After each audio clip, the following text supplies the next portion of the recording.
Welcome to Thunderbolt. Today we're talking about how to be a polyglot and how to learn languages. And to do that, I've invited Dahi. Welcome. Hello. All right. Polyglot yourself, right? Yes. So let's get right into it. How many languages do you speak?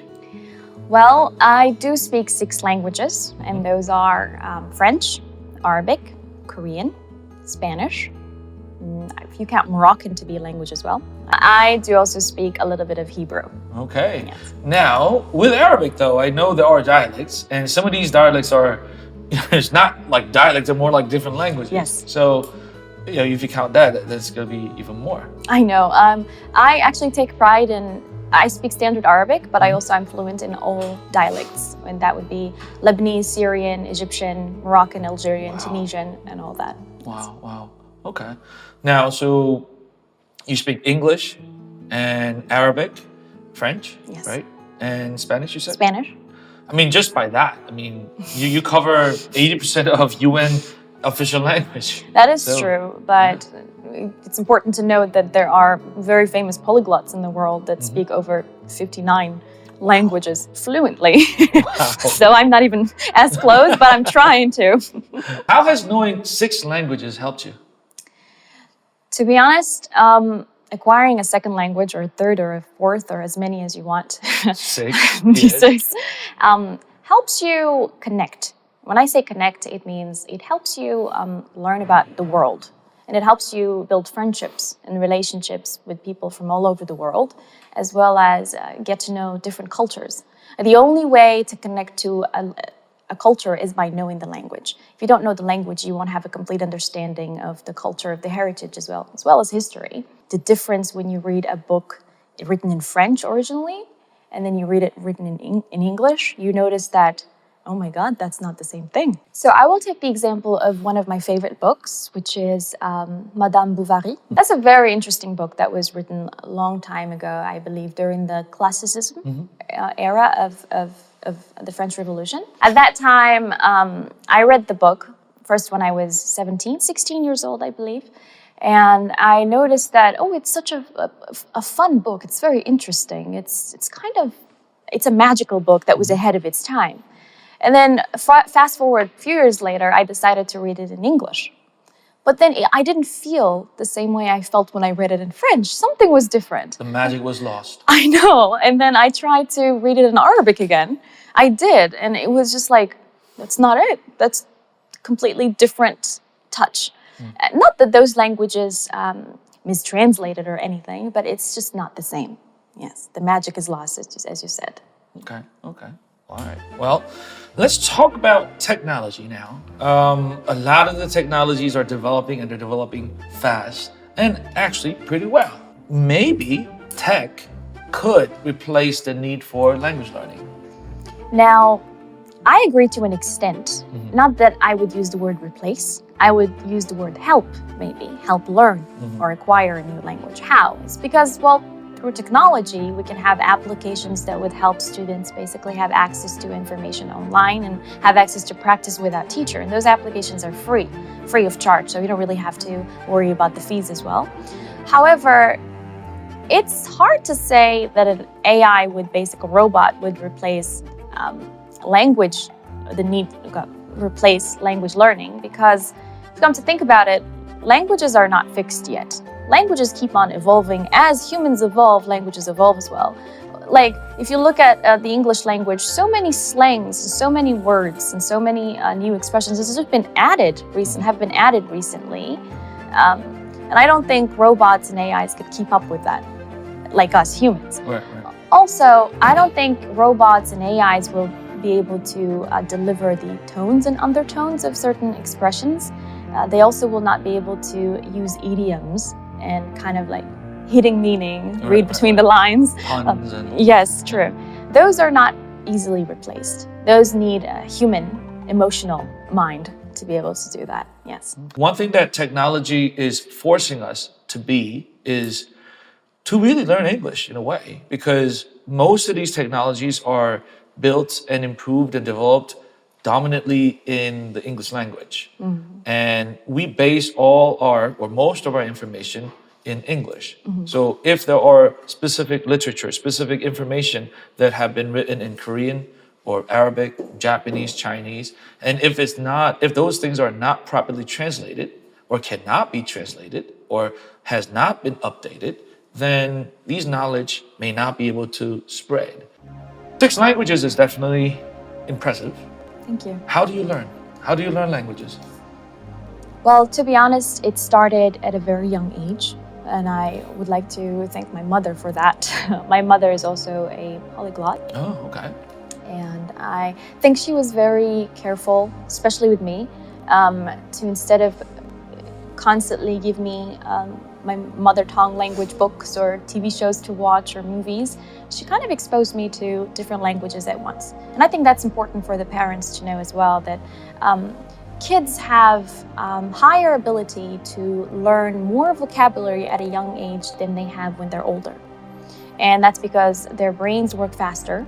And that's the age, I believe the age between 6 years old to all the way to 16, why not, or even younger. That's the age when children are capable of absorbing as much as they can of information, including vocabulary and, well, grammar and all that. How did I learn?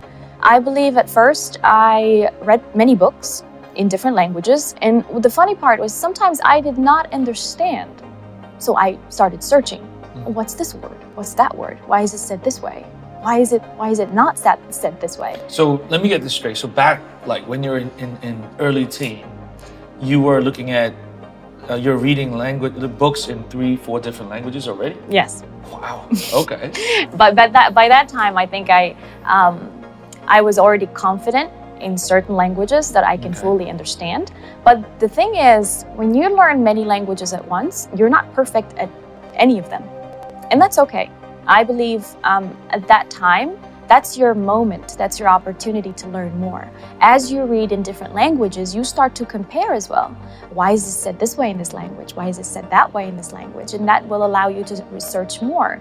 When I had my first phone, wow, okay. I was in high school when I got my first phone. Okay. I started downloading applications like Duolingo and Babbel, if I'm saying it right, or Babel, I'm not sure. Okay. There are also applications like Hello Talk that would allow you to speak to native speakers. You can actually personalize your choices, and if you are native in a certain language, that would also help people connect to you to learn the language that you're fluent in. So because of that, I believe I got more confidence.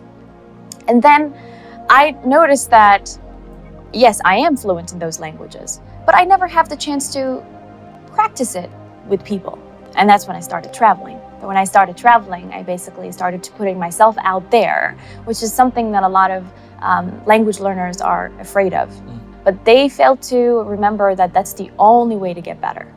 Speaking a language or learning a language is not only through writing, vocabulary, grammar, it's also speaking and pronunciation as well. So imitating pronunciation is a great way to gain confidence as well in those languages.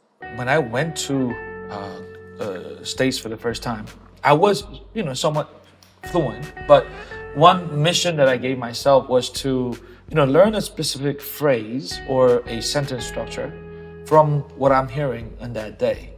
And I decided I'm going to take that sentence, change some of the words, and create a sentence of my own, so that then I will have acquired it. I have gained a new sort of say in that language.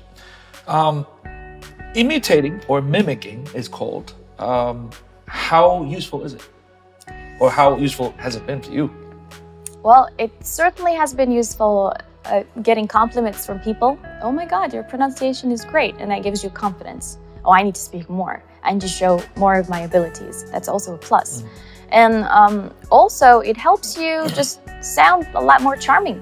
Right, because mimicking, I think, is you focus more on the flow of that sentence. You may not understand word by word, but you understand the context. Exactly. And you learn the intonation and stress and learn how it's said. Absolutely.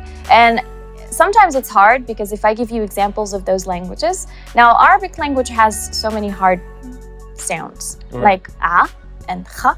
Those are very hard for a lot of other language speakers, but it takes practice. Now, French also have the ra sound, like ratatouille, for example. Those are not easy to practice, but the practice makes perfect. Now, after doing all this, there should be a moment when you can actually tell yourself that, wow, I am now fluent.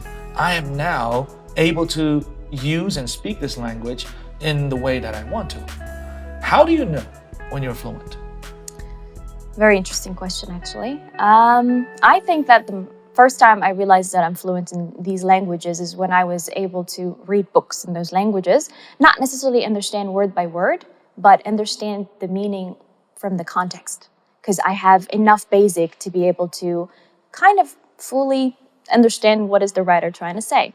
As well as when I speak to native speakers or people who use this language on a regular basis, I can deliver my message. And you know you're fluent not by how many words you know or how spot on your grammar is, but more of, am I able to communicate my emotions, my thoughts, and my ideas through this language? Or do I have to sit down and be like, oh my God, what is this? Why you can't say that? The moment you're still there, you're not fluent yet. I believe that the moment I realized I was really fluent is when I have a French best friend, and she's native French speaker. I'm not. We had a fight, like friends do, and I wanted to express exactly how I feel about the situation, and I was able to. I was able to deliver my message to her, even using figurative language and kind of humor as well, to deliver my message. And it was correct. It was spot on. Korean as well. If we take Korean as an example, I live in Korea now, and means I have friends, and I have a partner, and we fight. Right. And so because of that, sometimes it's hard to deliver everything I want to say in English if the other person is not fluent in that language. So I believe that the moment I started communicating with that person, communicate my emotions and my thoughts through the language to that person, and him being able to understand what I'm trying to say exactly, that's when I realized I'm pretty good.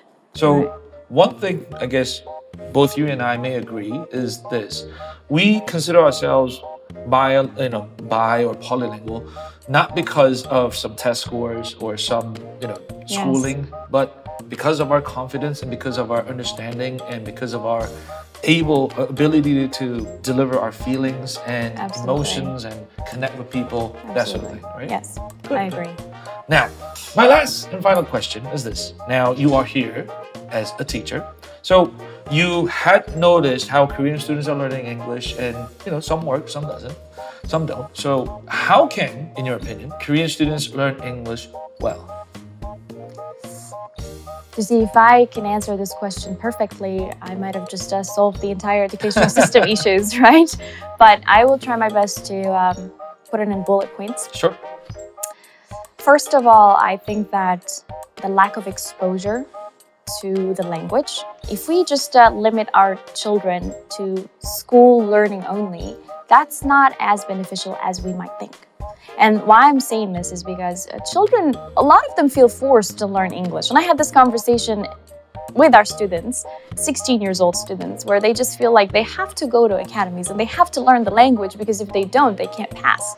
So they have this mentality, test or exam-oriented mentality or mindset that, they have to do this because they have to. And the moment you take the fun away from a learning process, that's it, you lost.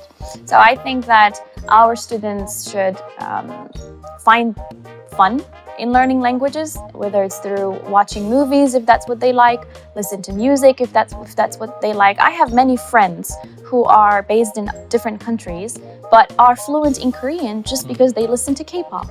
And that, I believe that's amazing. If you use entertainment, if you use things that you like to learn a certain language, that's great. If you like reading books, that's amazing too. A book is your best friend. If you take a book of a different language and you try to read it, it doesn't matter if you understand or not. Just try to follow. Before you sleep, 15, 20 minutes, just read a different English book, then why not? That would help you a lot. I would also tell our students to start using applications because there are many like games that they can play. And those are very easy games. So they just give you a word and they say, what's the definition? Right, and then you click on the definition and then, they pop a balloon for you. Congratulations. And that's actually very encouraging. I used to love doing that all the way to 20 years old. So, it's a great way. I would also tell our students to put themselves out there. Don't be scared of speaking the language. Don't be scared of speaking English. Nobody's going to judge you. Nobody's expecting you to be perfect at it. Right. Now, the problem is they think because they learned English from kindergarten, then they're supposed to be fluent already. No, that's not the case. Even native speakers are not perfect at their own language. Right. And that's okay. I believe that there's this expectation from these kids that they have to be great at everything. I don't think that's the way to go. You should definitely take it easy, put yourself out there, and you'll be surprised at how much benefit you can get from exposing yourself to the language and practicing it as well. Thank you for everything. A lot of good talk have been made here today. Thank it will inspire our students to learn more. So thank you. Thank you very much. All right. Thank you for having me.